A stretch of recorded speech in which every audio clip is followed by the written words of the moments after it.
मैं doctor Rashmi Agarwal, associate professor history, SMB government PG college Nathdwara. हम first year history का second paper history of India कालखंड 1000 से 1707 का अध्ययन कर रहे हैं, जिसमें हमारे आज अध्ययन का विषय है सम्राट अकबर की विजय। कुछ विजय हमने पहले वीडियो में ले ली थी, उसी अध्ययन को हम अब आगे बढ़ा रहे हैं, जिसमें आज हमारे अध्ययन का विषय है मेवाड़ के साथ अकबर का युद्ध या हल्दी घाटी का युद्ध। अकबर ने अब मेवाड़ को अपने कदमों में झुकाने का निश्चय किया। 1572 ईस्वी में राणा उदय सिंह की मृत्यु हो गई। उसके बाद उनका वीर पुत्र राणा प्रताप मेवाड़ के शासक बने। स्मिथ के शब्दों में प्रताप को उत्तराधिकार में एक तेजस्वी वंश का यश और उपाधियां प्राप्त हुई थी, किंतु न तो उनके पास राजधानी थी, न साधन थे, न उनकी जाति बिरादरी वाले पराजयों से हतोत्साहित हो चुके थे, किंतु अपनी जाति का श्रेष्ठ सूरत्व उनमें अभी भी विद्यमान था। सिंहासन पर बैठते समय राणा प्रताप ने प्रतिज्ञा की थी कि वह अंतिम सांस तक मुगलों के साथ युद्ध लड़ेंगे और सारे मेवाड़ को मुगलों के पंजों से छुड़ाकर ही दम लेंगे। राणा प्रताप का यह निश्चय बड़ा था और कठिन कार्य भी था। मुगल सम्राट अकबर अपने समय का सबसे शक्तिशाली और धनवान सम्राट था। अकबर को राजस्थान के लगभग सभी राजाओं का सहयोग प्राप्त हो गया था। राणा प्रताप का भाई सागर भी मुगलों सम्राट के पक्ष में आ गया था। अकबर की तुलना में प्रताप के पास साधन बहुत ज़्यादा सीमित थे। दुर्भाग्यवश मेवाड़ की राजधानी भी प्रताप के अधिकार में नहीं थी। अकबर ने राजा मानसिंह, भगवान दास और टोडरमल को भेजकर राणा प्रताप को समझाने का प्रयत्न किया कि वह मुगल साम्राज्य की अधीनता स्वीकार कर लें। जब उसके ये प्रयत्न असफल हुए तो उसने 1576 ईस्वी में मानसिंह और आसफ खां को एक विशाल सेना के साथ राणा से युद्ध करने के लिए भेजा, जो कि हल्दी घाटी नामक स्थान पर हुआ और तारीख थी 21 जून 1576। महाराणा ने मुगल सेना का डटकर मुकाबला किया। इस युद्ध में राणा प्रताप पराजित हुए अथवा मुगल विजय हुए, कहना कठिन है। स्मिथ का कथन है कि यह एक ऐसा युद्ध था जिसमें जीतने वालों की अपेक्षा हारने वालों की अधिक प्रशंसा के पात्र रहे थे। हल्दी घाटी के बाद भी राणा प्रताप और अकबर के बीच संघर्ष चलता रहा था। 1576 से लेकर 1586 ईस्वी तक प्रताप मुगल सेना का सामना करते रहे। मुगल सेना ने एक एक करके प्रताप के सारे दुर्ग छीन लिए। वह जंगलों और पहाड़ों में घूमते रहे, लेकिन उसने अपनी स्वतंत्रता के लिए जो संघर्ष था वो जारी रखा। अकबर संपूर्ण मेवाड़ पर अधिकार करने में असफल रहे थे। प्रताप ने अपने जीवन के अंतिम वर्षों में चित्तौड़, अजमेर, मांडलगढ़ को छोड़कर लगभग सारे मेवाड़ के राज्य को पुनः प्राप्त कर लिया था। दुर्भाग्यवश 19 जनवरी 1597 ईस्वी को प्रताप की मृत्यु हो गई, लेकिन मृत्यु से पूर्व उसने अपने पुत्र अमर सिंह को यह प्रतिज्ञा करा ली थी कि वह मुगलों की अधीनता कभी स्वीकार नहीं करेंगे। अमर सिंह ने अपनी प्रतिज्ञा को निभाया। 1599 ईस्वी में अकबर ने फिर एक विशाल सेना के साथ मेवाड़ पर आक्रमण किया, परंतु उनका यह अभियान भी असफल रहा। इस प्रकार अपने जीवन के अंतिम क्षणों तक भी मुगल सम्राट को संपूर्ण मेवाड़ का स्वामी बनने का सौभाग्य प्राप्त नहीं हुआ था। डॉक्टर SR शर्मा के अनुसार प्रताप की अंतिम घड़ियां उसके जीवन का उपयुक्त सार थीं।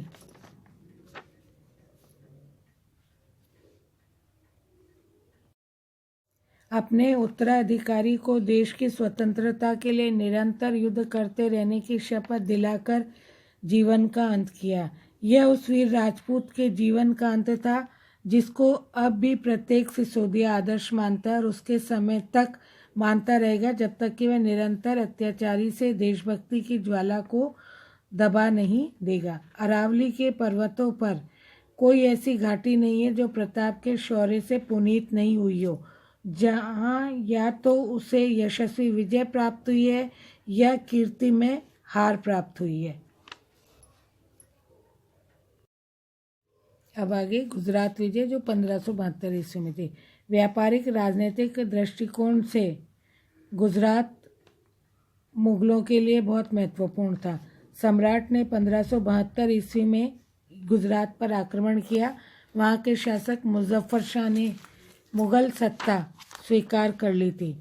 इसके बाद मुग़ल सेना ने इब्राहिम मिर्ज़ा को पराजित करके सूरत पर अधिकार किया। खाने आजम मिर्ज़ा कोका को गुजरात का सूबेदार नियुक्त किया गया था।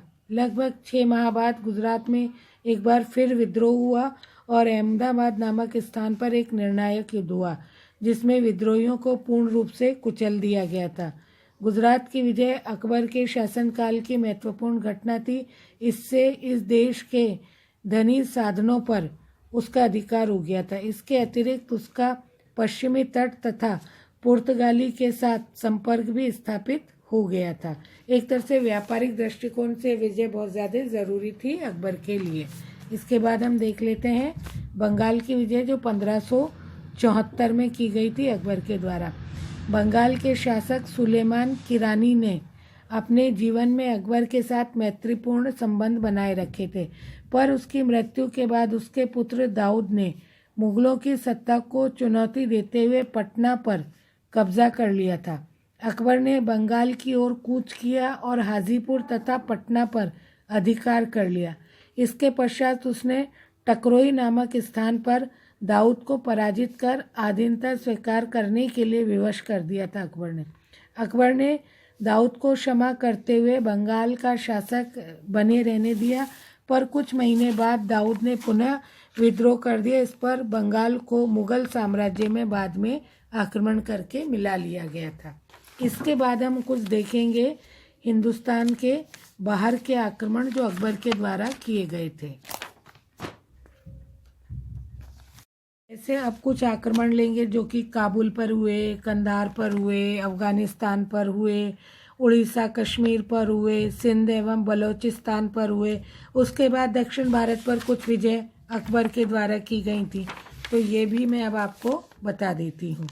अकबर ने साम्राज्यवादी नीति पर चलते हुए काबुल, कंधार, अफगानिस्तान, उड़ीसा, कश्मीर, सिंध, बलूचिस्तान पर अधिकार कर लिया था। 1585 ईस्वी में अकबर के सौतेले भाई मिर्ज़ा हाकिम का देहांत हो गया। इस पर काबुल को मुग़ल साम्राज्य में मिला लिया गया। 1586 ईस्वी में कश्मीर को मुग़ल साम्राज्य में सम्मिलित किया गया।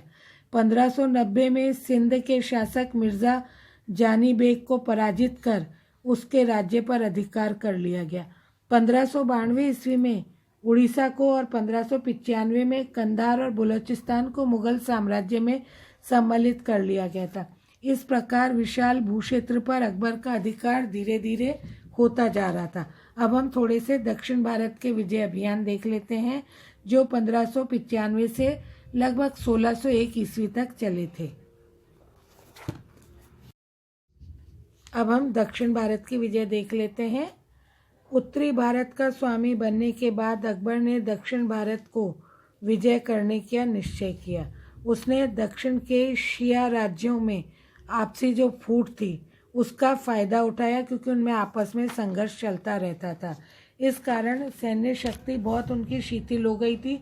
अकबर ने दक्षिण भारत के प्रदेशों को विजय करने का उसके बाद निश्चय किया।